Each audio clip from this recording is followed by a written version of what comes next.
Okay, so I've had sort of three different titles to my talk, because the one that I originally proposed, the one Dave told me I was having, and now the one in the program. So I think I could talk about whatever I like, really. But the one in the program is modelling complex energy systems. So what I'm going to do is I'm going to corporate blah blah. We sell software, and one of them products is a Danish bit of software called Energy Pro, and the advantage of me being an agent for Energy Pro and providing training in it and so on, it's used a lot for modelling district heating. So I get to see a lot of different district heating systems and look at how you can model them and the sort of financial analysis and carbon analysis of those systems. And about a year ago, we had not a student from Warwick University, but from Aalborg University who wanted a project, and so we got him the data from Warwick University to model in Energy Pro. So what I'm going to do as part of my talk is just talk about that model. I'm not 100% certain about all of the bits of loading in the data that he did, but I think he's got it roughly correct, and I've made a few tweaks over the past couple of days. So Joel's question, if anybody's looked at the conference sort of blurb, was we've got gas CHP, but what next? What do we do next? So I'm going to try and answer that question in the context of Warwick University's system. Before I do, I was intrigued by looking at DEC's projections for new power build in the UK up to 2035, and just how much of it is still thermal plant. Looks like about half of it is still going to be new thermal plant, including obviously nuclear and gas plant, and probably some of that renewables is biomass thermal plant as well. So I feel we should be keeping our district heating systems, trying to expand them, and looking, whatever we do locally, we should have the eventual vision that we're connecting to the thermal plant that's out there that is going to be built and wasting its heat, as Paul has pointed out.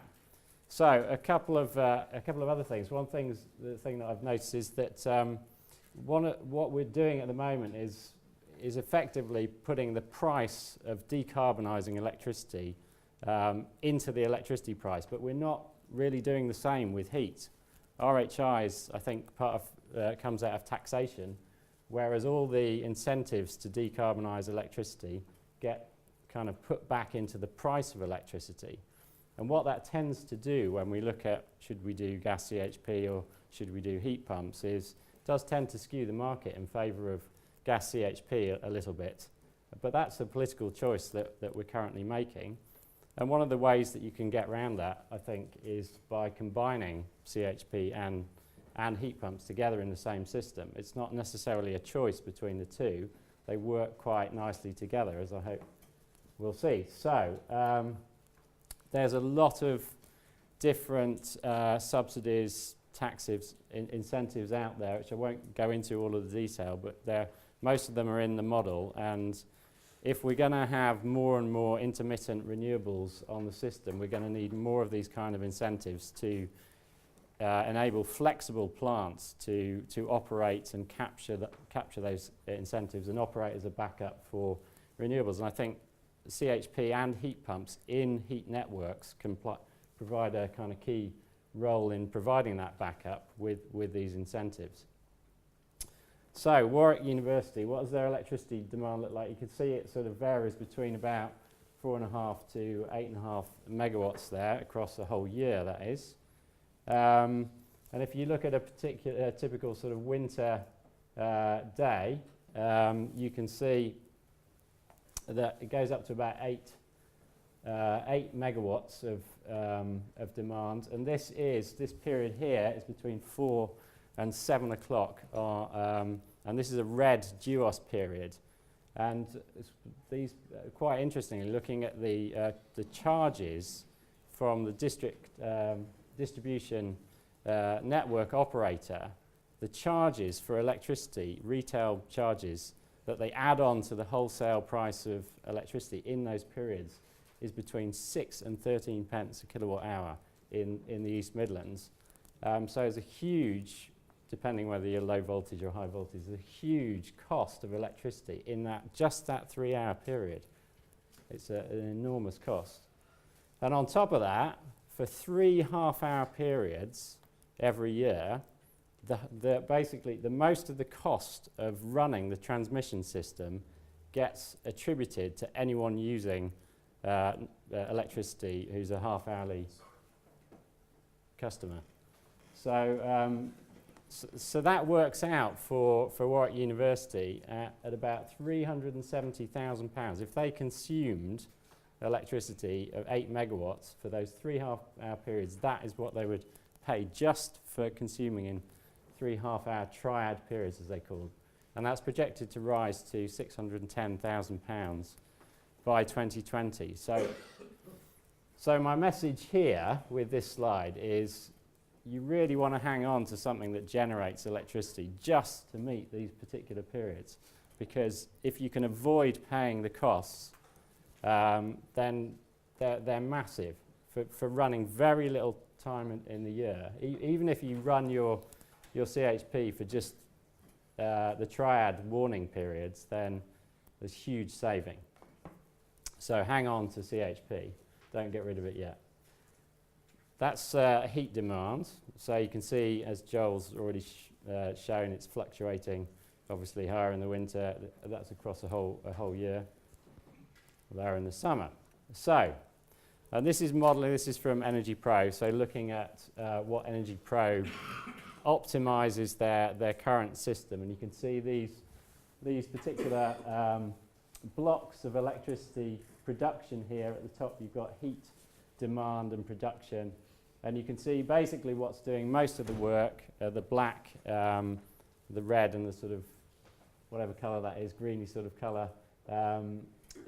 That is the 5 CHP plants on the system, and the yellow you can see at the top is some boiler operation coming on at night when the value of electricity is low, and so it makes it less attractive to run the CHP. Here you can see the thermal store being charged up and down, and that's in the winter. As we go through into the summer, you can see the CHP runs less and charges the store more, so it can operate within those high value periods, those red periods.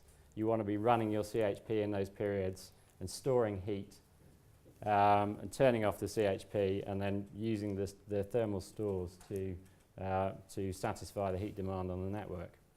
So what if we add a heat pump onto the system?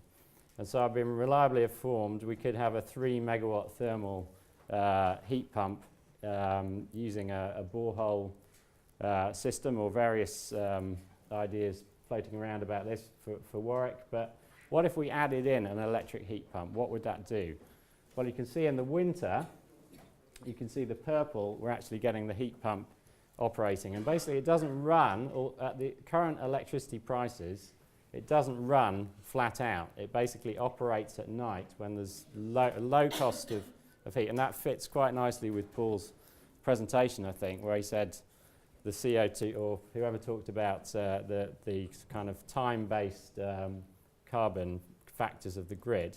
Basically, we're getting the heat pump coming on when the grid is low CO2, so using low CO2 electricity, and obviously at a low price. So fortunately, the financial picture fits in with the carbon one. As we go into the summer, we're finding the heat pump runs less. So this is all done a kind of economic optimization with all these different prices at different times put in. But the heat pump is running overnight, but because the heat demand is reduced, there's less kind of need for it to operate during the summer months. So what does that cutting to the savings from those different options? So if we went back to a situation where we had boilers only, the cost of doing all of that would be £7 million. the saving from having CHP, which is what Warwick have already done, obviously a huge saving. The additional saving from putting in that heat pump, even with those small operational hours, was almost £500,000 a year. So, which gives you about, making some assumptions about the capital cost of doing that, about a 28% internal rate of return. So even with those low operational hours, it's viable to put in a heat pump. So, to answer the question, what next after gas CHP, I think for Warwick, we should be adding heat pumps but retaining the existing CHP. And I think that the combination of the two is particularly attractive if you've got no, Warwick is a particular case where CHP is very attractive in this case because you've got high electricity demand, so you're offsetting the retail price of electricity. If you were having to export all of your, most of your electricity as they do on the Islington Bunhill scheme, then you're only getting about 3.5 pence per unit, which is very low value. So if you run CHP and a heat pump together, you effectively get a better value for your CHP and a lower cost of electricity for your heat pump by having them operating together, almost as a very efficient gas-fired boiler.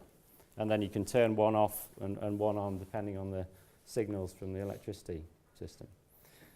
So heat pumps are viable now. I think we should be expanding existing systems and looking for new heat source opportunities, as Warwick are doing. I haven't modelled PV in this, but you can in Energy Pro, and the price of PV is now at a kind of large kilowatt scale is come down significantly.